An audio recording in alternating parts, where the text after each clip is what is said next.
Whereas if they would have bought one of those other ones at 5 gallon for 4 times the price, 5 times the price, but it's 120 dilution ratio. I do believe a lot of detailers that do not understand ratios are burning through cash daily. Like buying the 1 gallon mixtures, and it's like only the max dilution is like a 1 to 5, or otherwise it's basically water, is costly, especially when that 1 gallon is $20, $30. Whereas if they would have bought one of those other ones at 5 gallon for 4 times the price, 5 times the price, but it's 120 dilution ratio. Uh, it's a one, yeah, it's a one to, yeah, it was like a 1 to 200, I think it was.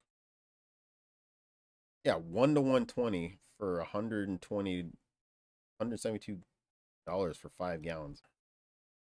My God, you know, price price per gallon. I mean, let's just go do the math here. 120 times 5, 600, and then we go 172 divided by 600. It's 30 cents a gallon. Whereas if you had,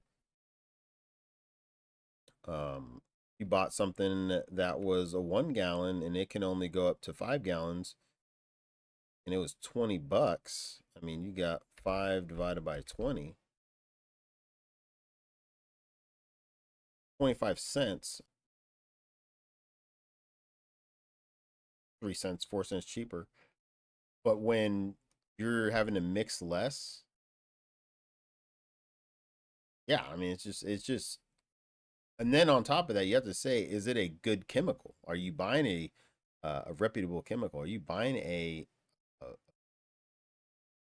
successful chemical, or are you buying a unsuccessful chemical? What I mean by that is, are you taking longer to clean the car? Are you taking longer for the car to dry? Are you taking longer? Are you taking longer?